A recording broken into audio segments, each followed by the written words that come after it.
I hope a little bit of our time here this afternoon for a little less than an hour is thinking about how do we use measurement as a way to reframe, to reimagine the work that we're doing around thriving.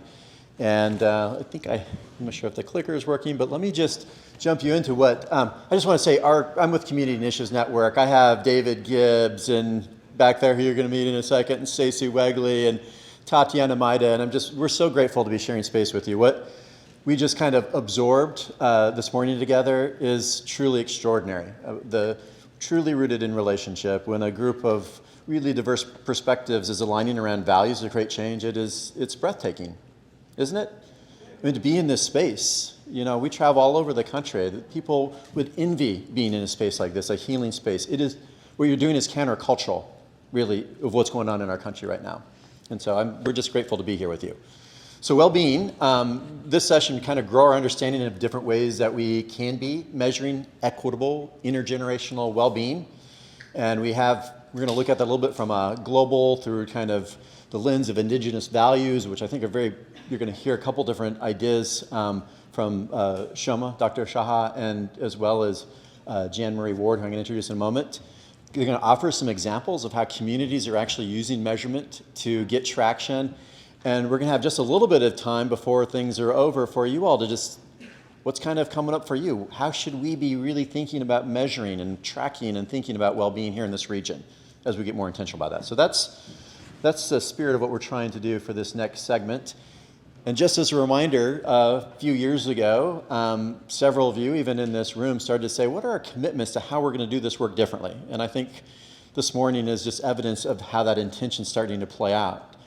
And one of those intentions is how we measure well-being and really support tracking well-being. And that work is maybe just now starting to take off, and I think that's really the opportunity that we're thinking about. And how will I think what you'll hear about is how can we use measurement to drive change? I thought Michael Vindioli this morning was talking about thriving and moving from suffering, or what did he say? Survivance to thrivance. I'm really intrigued. I wish we had more time with him and just thinking about how we shift those narratives. And we, of course, our friends doing the perinatal work and partnerships was really thinking about thriving.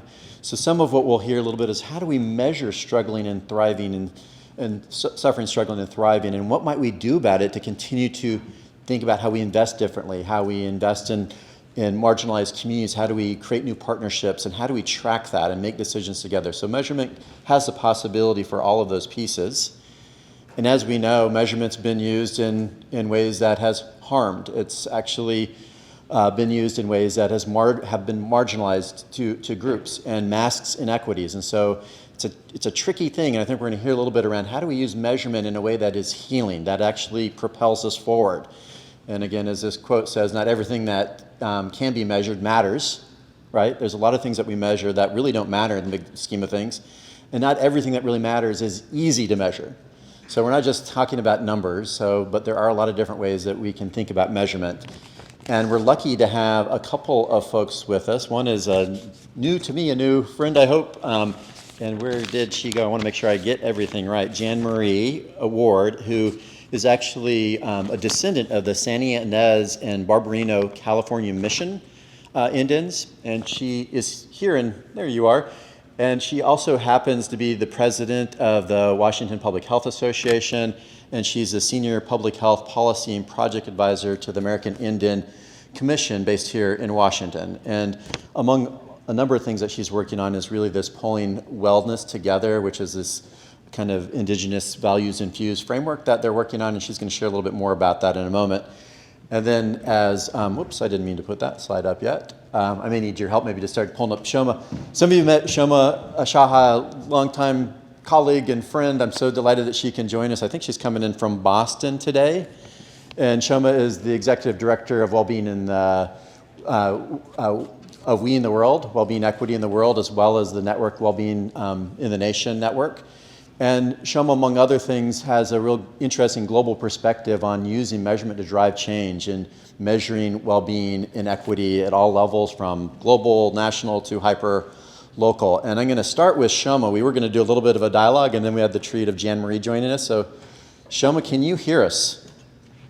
We're pulling you up, my friend.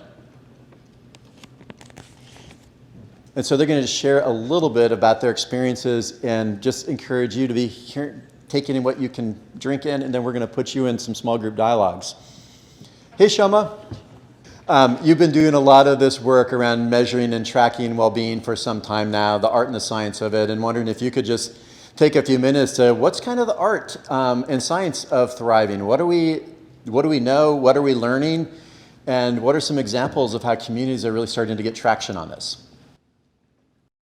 I love that you're calling it the art and the science because the biggest thing that I'll say as a group who has been stewarding the process of federal and non-federal measurement of well-being is that the science, there is science to this. We know some things, but we can, the more we honor what communities know about what creates their well-being, the more we're able to predict. So often the science is catching up to what communities know. And so what we've been able to do in the well-being of the nation measures process is start with what do communities know? What do they believe? So we've just gone through, for example, in the first way that the well-being of the nation measures were developed, which for those of you who don't know, are measures that show what it means for people to have a good life, what the well-being of people means to different groups of people, what the well-being of places looks like as it relates to the vital conditions of communities, of places, and then what the well-being of our societal systems, whether that's a racial or a injustice, economic injustice, and other systems of marginalization or systems of inclusion, whichever those are. What is the well-being of the systems that we've set up in our society, and how do those promote our well-being or not, or take away from it? And our ability to understand that from the place of story and insight in relationship to community has set us up often to be able to have measures of well-being that turn out to have substantial impact on morbidity, mortality, both personal cost, societal cost, health system cost that we would never have predicted. Um, and if there's time, I'm happy to share a couple of examples of that, Monty. I think that would be great, Shaman. I know that the notion of thriving has showed up a number of times. Of course, it's part of the North Star, so it'd be great to hear some examples and maybe even just to double click a little bit on how do we measure thriving, suffering, and struggling and the validity of that, if you don't mind. That's a great question, and one of my favorite ones, and I'll tell you what we've learned about that. So I love this quote by Maya Angelou, that my mission in life is not just to survive, but to thrive. To do so with some passion, some compassion, some humor, and some style. And I think it takes a Maya Angelou to capture the wholeness of what that means. But part of what we've said is that actually thriving means different things to different people. But if we can understand and have measures that relate to the well-being of people, measures developed with communities and looked at across our landscape of, what do we have ways to measure that and balance how people feel about their lives, because that might mean something very different to me than it might to you, Monty, or that might to a youth who is in college today, or somebody who is in one of our border communities or our tribal communities. So instead of saying that I define your well being and what that means, it's giving radical trust to how people define their well being using a tool called Cantrell's Ladder, which is one of the most validated tools out there. It turns out that how people feel about their lives, about their own thriving, is one of the most predictive things that we can ask. And when we pair that with things like life expectancy, we have powerful ways of knowing how people are, and what's going to happen to them as it relates to their morbidity, mortality, cost, etc. The well-being of places is about those vital conditions of places. And then equity, as I mentioned, the societal systems is about more than that. So this is that ladder. Cantrell's ladder is the question that I was referencing, Monty, that, it says, imagine a ladder where the bottom is your worst possible life and the top is your best. Where would you put yourself today? Where would you put yourself in the future. Notice it never says what's your well-being. It just says what's your best possible life, your worst possible life. It turns out that if you're 4 or below on this ladder today, and you think life is only going to get worse in the future or stay the same, meaning in 5 years, you think you're still going to be at a 4 or below, you're suffering. That correlates with our top 3.5% high risk, high cost folks. If you're 7 on this ladder today and you think life is gonna get better, that means you're 7, you're 8 or higher in 5 years, you're thriving. That turns out to be about, 45 to 50% of the population, and everybody else in the middle is struggling. And that is really powerful because it's 2 simple questions, but it turns out that these 2 simple questions correlate with morbidity, mortality, and cost. They can be used in real time for risk stratification.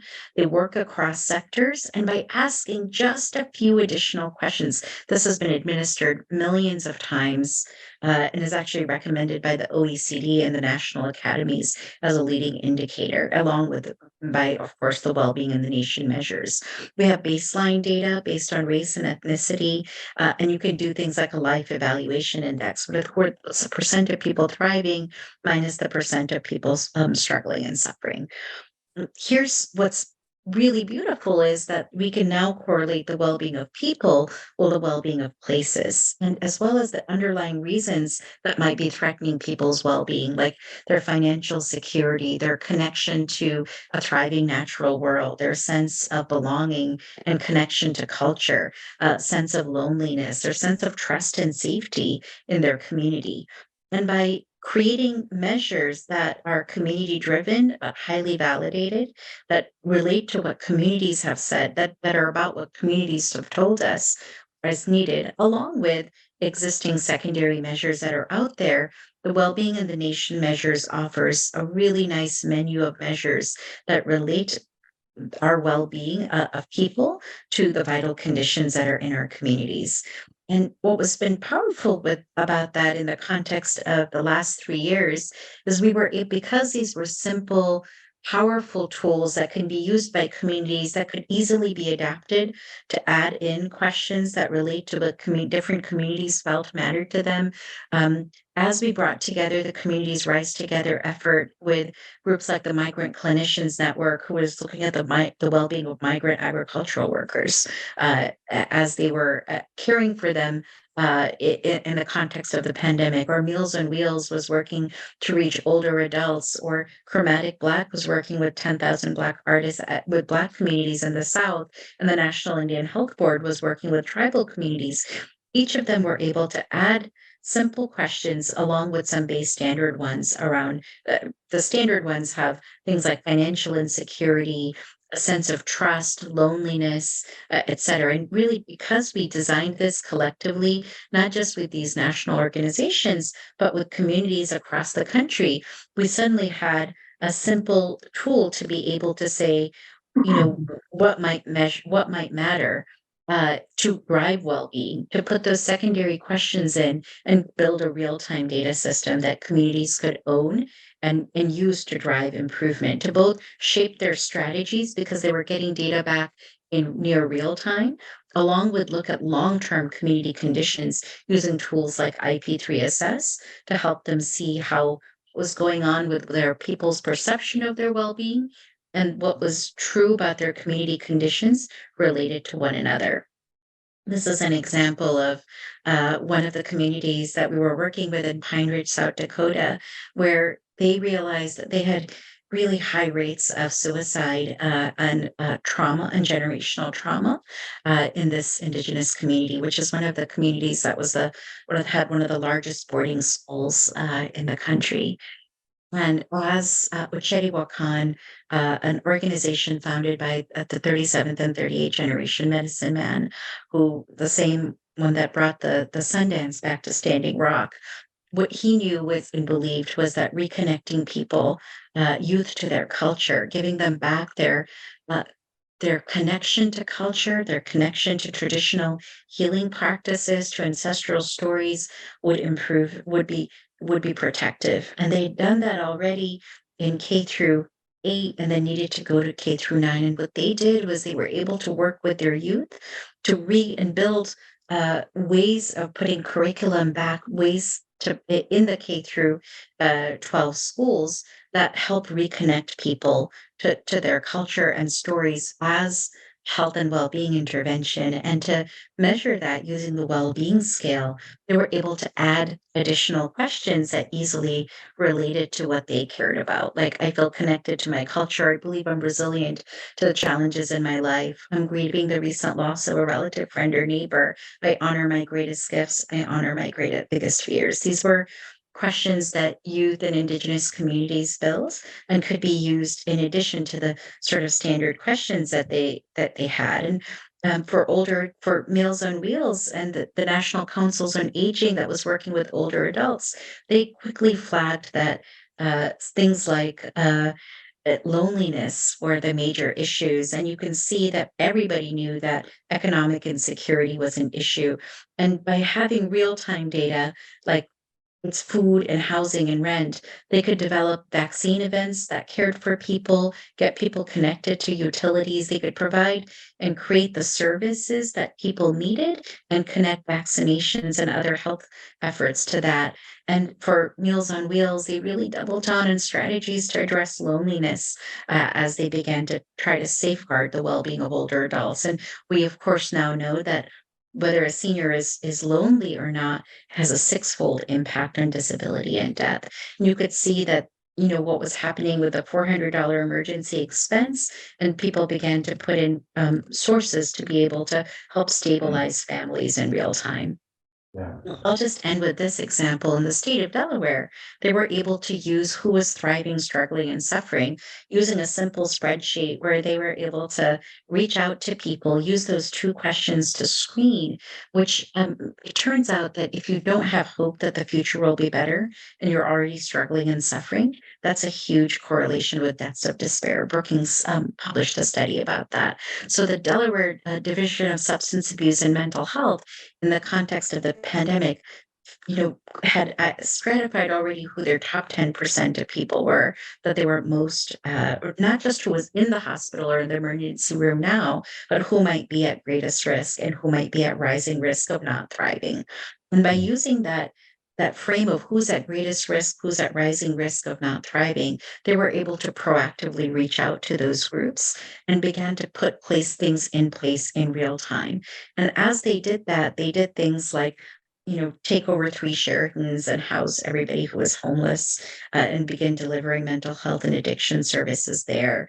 They worked to divert the incarceration pipeline permanently from booking into treatment in a state that had 15% higher rate of Black and Brown people being incarcerated than the incredibly appalling national average, and began providing peer-to-peer supports for everyone. And I share this because what was exciting for them was as they were doing that, they were screening and they were calling and talking with people, connecting people with what they needed, like unemployment assistance, relief, getting tested, et cetera. They just made it all part of one way of showing that they cared, that people belonged, that they weren't alone.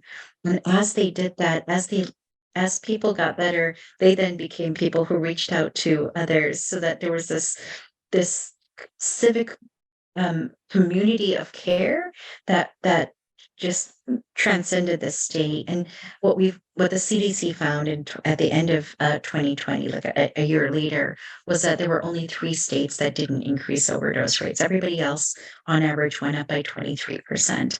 But Delaware actually was one of the 3 states that didn't increase overdose rates. And I'll just share, We're it, running a little tight on time, sorry to have as much, but yeah.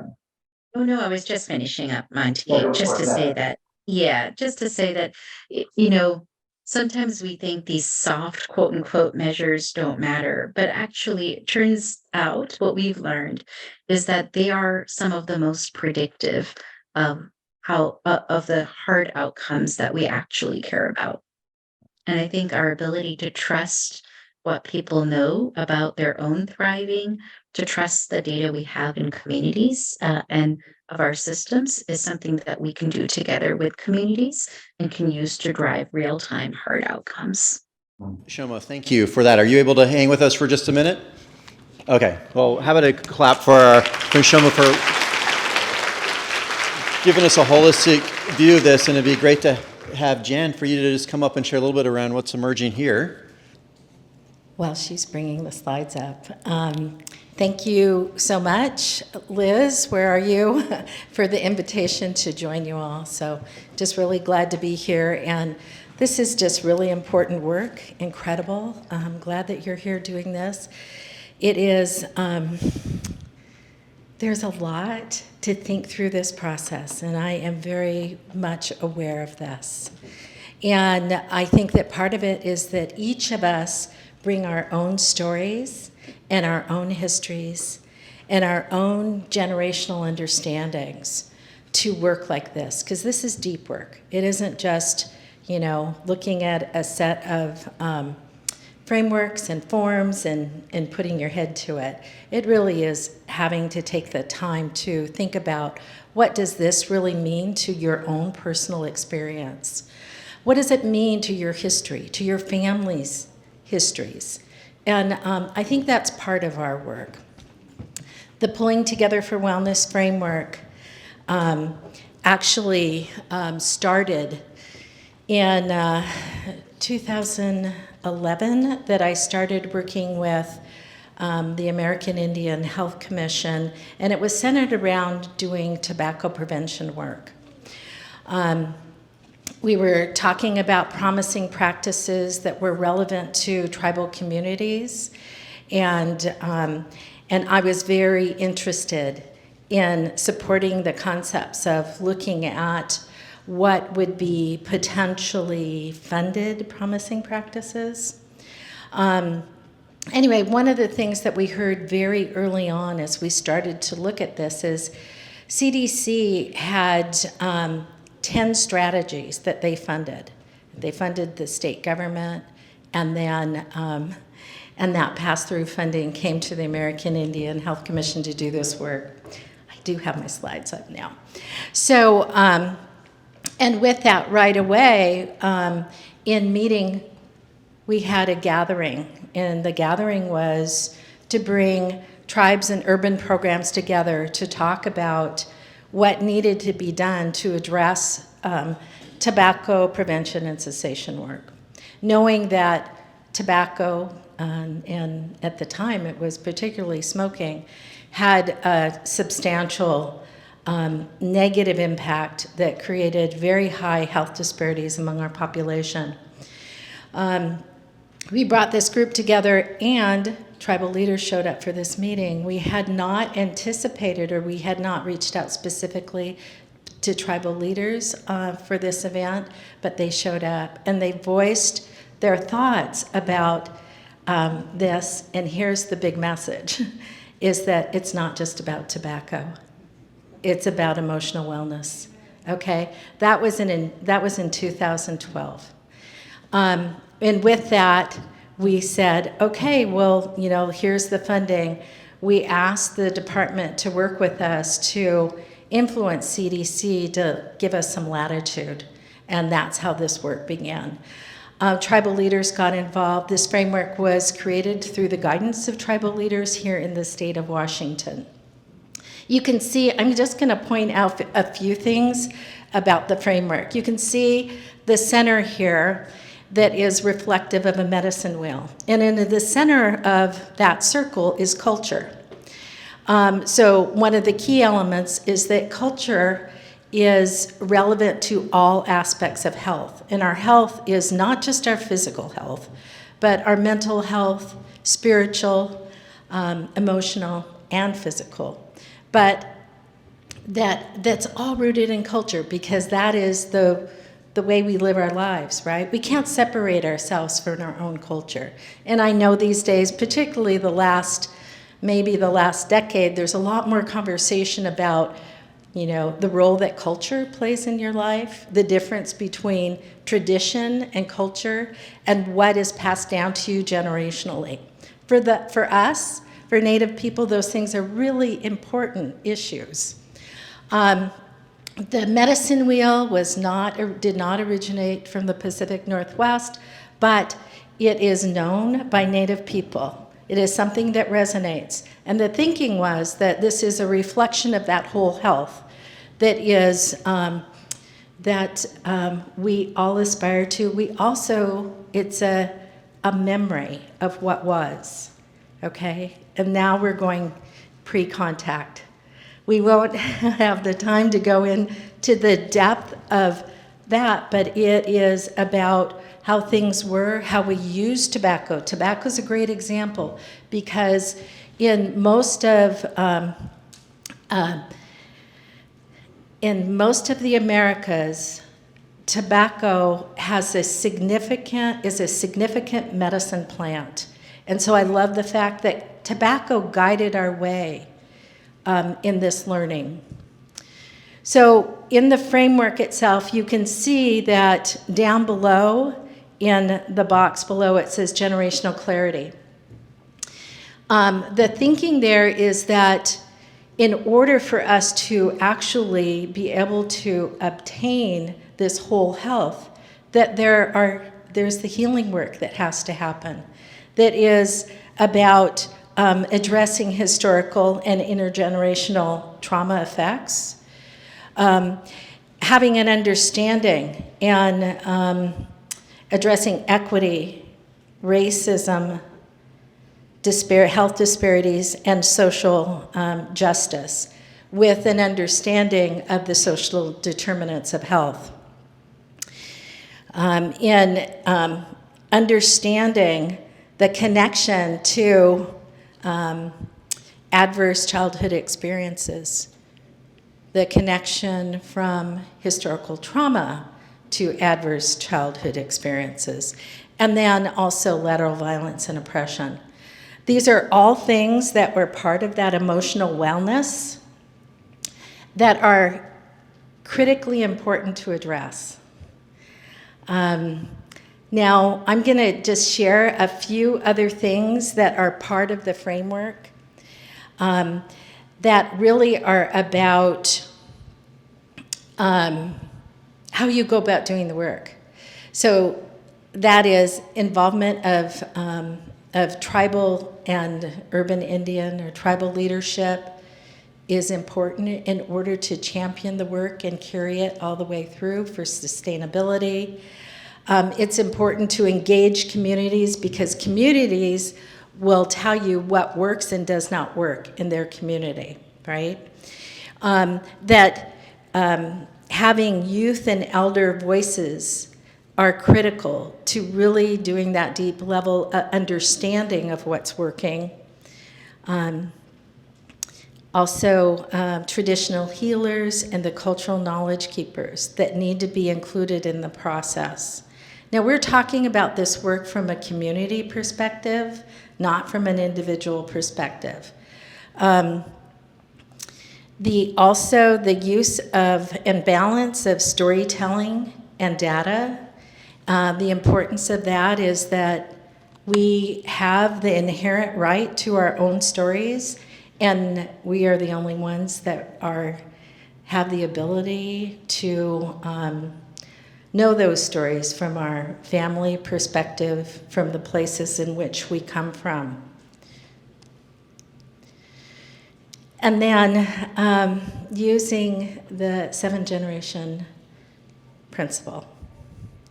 So I am going to share with you some of the values.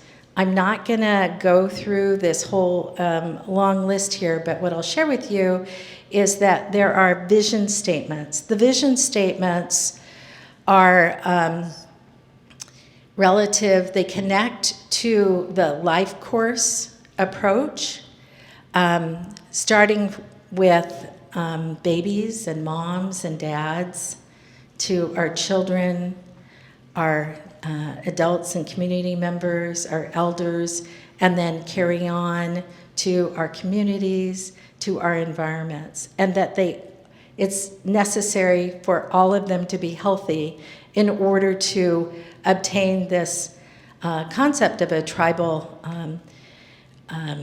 healthy community. Again, culture is central to that whole health or the balance of health, and the protection of strengthening traditional values, listening to community and understanding that it is honoring the strengths within those communities are important, and listening to those community members. Also, using the social ecological framework in not just about community environments, but the extension to the land and our connection to the world around us from a perspective of reciprocity. Understanding the knowledge and expertise based upon community wisdom, so thus integrating that native wisdom and Western epistemology and science. One more thing I'm going to share with you, and I know this is just skirting the very basics of this, and I hope that it's helpful, is this concept of 7 generations. And the 7-generation principle is based on your standing in the present, interpreting the world from that lens, as well as thinking back 3 generations to your parents, your grandparents, and your great-grandparents, bringing the wisdom and the experience forward to today, thinking forward to the future for the health of your children, grandchildren, and great-grandchildren. That's the concept. And I know that there's a 7-generation definition of looking out 7 generations for that vision. That's important too. But this is really about, if we are so fortunate to have longevity of life, we could have the opportunity to actually be in physical presence with those generations. And even if we don't have the opportunity to have a direct relationship with a great-grandparent, we usually know their stories. And we have a responsibility. If you step into that role of a 7th generation, you have that responsibility to connect those dots, to keep telling those stories and bringing them forward as new people are coming in. And that is about sustainability. That's about continuity, and sustainability of the truth about our histories, the facts in terms of what's happening today. And also, I love this thinking, which I wish I could share more with you about it, but the 7th generation, you can see that arrow down at the bottom, and someone said to me, Jan, you made a mistake. There's an arrow, it should just go in one direction. And so it was great, because another Native colleague came up to him and he said, no, it's like that, because they eventually meet. Right? They eventually become a circle, because we know that even if I'm talking about my grandparents and I'm talking about my children and my grandchildren and so on, I'm also talking about my brother, my sister, my cousin, and it becomes a circle, because we're looking out for all of those people that are in our sphere, and that is continuity as well. And I wouldn't separate that out from the land and the connections to the place that we stem from. So that's as much as I have for you in our short period of time. Thank you so much for allowing me to join you. Thank you. Woo. A lot there. Shoma Sinzorgar, she needed to keep moving, and I know you just digested a lot of incredible wisdom. So I'm going to change. We were going to do a little bit of an exercise, but I'm just going to invite you in 2s or 3s to just take a minute, and what you've gleaned from hearing from Shoma and Jan Marie, what really stands out for you as this collective is starting to think about how we might be more intentional about measuring well-being? So what stands out for you, and why is this important, or what possibilities are you hearing as we start to really measure intergenerational equitable well-being maybe incorporating some of these concepts that Shoma and Jan offered. So I'm going to give you just 5 minutes and just share with somebody. Pick either a partner or gets in 2s and 3s, and I'll check back in with you in about 5 or 6 minutes.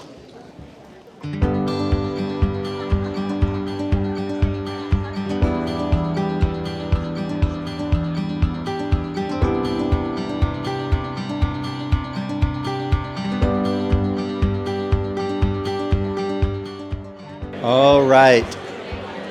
Wherever you are is just fine. Sorry to cut you off. If you can hear me back there, I'm waving to my friend David Gibbs back there in the back. Thank you, David. A couple other friends are in the corner. We have a few minutes just to hear a little bit of what's popping up for you in your small groups. And we have our friend Tiffany, the mic runner. I have one too. So we'd love just to hear a couple of comments as we're thinking about how we might measure intergenerational, equitable well-being. That would make a lot of sense for this region and the unique communities here. So who has some ideas they'd like to kick us off with? My name is Tony Cienfuegos. Something that comes to mind for me is just how I was just sharing with my these guys right here, Kevin and George, is how we are born into divide, like being divided in everything that we do, from the foods we eat, from the clothes we wear, from the positions in our jobs, from our own mindsets. We're so divided that for us to come together in an authentic, setting, like with a purposeful intent, as opposed to like what we know where we've been, but more of like getting through barriers together through our relationships and love and support. Yeah, that's what comes to mind for me, is like there's so much divide in everything that is in front of us, that we're putting on, that we walk into, and where we lay. It's everything has a name to it that divides from one another. So coming together genuinely. Thank you for the examples of what you brought earlier on. And not to try to force this into measurement, but I think, how do we tell stories of the possibility of wholeness and healing and what brings us together, and to be able to track that even, which is not easy to do always, but we are so divided. That's why this is counterculture. What else is coming up for folks? Ideas around how we might be tracking well-being. My name is Quiniqua. I'm Quiniqua Williams. And I think one of the important pieces of what, I forget her name, what she was up there speaking about, is that we need to be willing to listen to the stories that people are sharing. You can't hear a story, interpret it your way, and then track down that data and put that data down. When somebody is sharing an authentic story and we are listening, that is what we need to be measuring, and not the stories we come up with in our heads. And that particularly strikes me because of my own personal experience as a siloed Black woman. So that really touched me. Thank you. We so preference numbers in some ways. We tend to dismiss and not the power of story as it's being told by the person who's sharing that truth. How do we do that, more intentionally here? Thank you. What other? Thank you. I was just thinking that we should be asking the people that we're serving if they feel cared for and if they belong. Because we're trying to change that. Beautiful. And your name? Yep. Hi, I'm Michael Villanueva from Compass Health. I'm glad that we're actually having this discussion today about qualitative and quantitative measurements. The reason I think that this is really important is because we need to see the numbers.